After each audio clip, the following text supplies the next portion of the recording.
संभाजीनगरमध्ये युतीचा पोपट का मेला?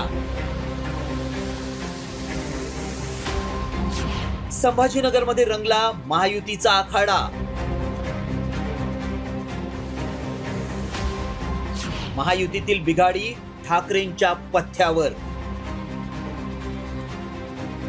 त्या अहंकारचा अंत आज शिवसेना भाजपची युती तोडण्यामध्ये झाली.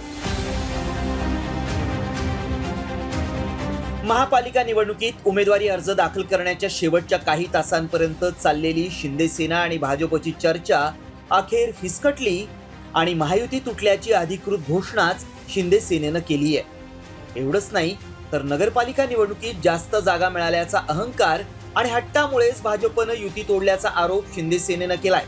तर भाजपनं मात्र युती तोडण्याचं खापर शिंदे सेनेवर फोडलंय. स्वतःची ताकद आमची वाढली, आम्ही काही करू शकतो, हा जो त्यांच्या मनामध्ये जो काही म्हणजे अहंकार आहे, त्या अहंकाराचा अंत आज शिवसेना भाजपची युती तोडण्यामध्ये झालेली आहे. काही लोकांनी, स्थानिक नेत्यांनी त्यांच्या आग्रहास्तव, त्यांच्या असलेल्या इतर काय बाबी असेल मला माहित नाहीत, परंतु जाणून बुजून हेतू पुरस्कार आपल्याला युती तोडायची असा त्यांच्या मनामधला असलेला डाव साधत त्यांनी अखेरला आमच्या बरोबर युती तोडलेली आहे. की शिवसेनेने त्यांच्या स्वतःचं अंतर्गत वाद आणि स्वतःचे वैयक्तिक उमेदवार ॲडजस्ट करण्याकरता ही युती तोडली. असा जर आमच्यामध्ये अहंकार असता तर काल आम्ही 37चा त्यांना प्रस्ताव दिला नसता. त्यांनी सांगितलेले 7 वॉर्ड आम्ही वाढवून दिले. आमचे चांगले वॉर्ड, सिटिंग वॉर्ड आम्ही त्यांना दिले. तिकडे आमचे नगरसेवक होते, मोहन साळवे असतील किंवा अप्पू हिवाळे असतील. खरं तर छत्रपती संभाजीनगर महापालिकेत 115 जागा आहेत. याच जागांसाठी भाजप आणि शिंदे सेनेच्या 10 बैठका झाल्या. मात्र अखेर या बैठकांमधून काहीच हाती आलं नाही. त्याला कारण ठरलंय भाजपनं शिंदे सेनेला दिलेला जागा वाटपाचा प्रस्ताव. नेमका हा प्रस्ताव काय होता पाहूया.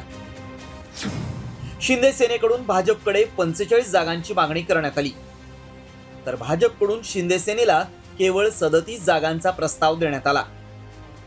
प्रस्ताव मान्य न झाल्यानं पुन्हा बैठका झाल्या. बैठकीत शिंदे सेनेच्या माजी उपमहापौराला डावलण्यात आलं.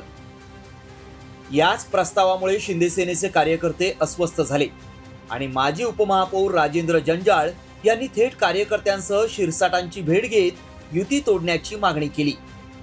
प्रभाग क्रमांक 21, प्रभाग क्रमांक 27 या 2 प्रभागावर झालेला अन्याय जो आहे तो सहन करून घेऊ नका. या दोन्ही प्रभागामध्ये आपले कार्यकर्ते अतिशय सक्षम आहे आणि त्याच्यामध्ये पक्षाचं होणारं नुकसान आहे. त्यामुळं या 2 जागा आपण सोडू नये आणि जर खूपच प्रेशर असेल तर तुम्ही युती तोडली पाहिजे.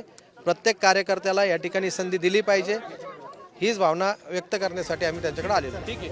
खरं तर छत्रपती संभाजीनगरमध्ये इतकी मोठी रस्सीखेच सुरू असली तरी नेमकं महापालिकेत कोणत्या पक्षाचं किती संख्याबळ होतं पाहूया. छत्रपती संभाजीनगर महापालिकेतील 115 पैकी शिवसेना 29, MIM 25, भाजप 22, काँग्रेस 8, राष्ट्रवादी 4, बसपा 2 तर इतर 23 निवडून आले होते. त्यातील 29 पैकी 22 माजी नगरसेवक सध्या शिंदे सेनेसोबत आहेत. गेल्या निवडणुकीत शिंदे सेनेचं संख्याबळ जास्त असतानाही भाजपनं शिंदे सेनेला केवळ 37 जागांचाच प्रस्ताव दिला. त्यामुळे वादाची ठिणगी पडली. आता एकमेकांवर टोकाचे आरोप प्रत्यारोप सुरू आहेत. याच अंतर्गत वादामुळे महायुतीला फटका बसण्याची आणि ठाकरे सेना मुसंडी मारण्याची शक्यता अधिक आहे. माधव सावरगावे, साम TV न्यूज, छत्रपती संभाजीनगर.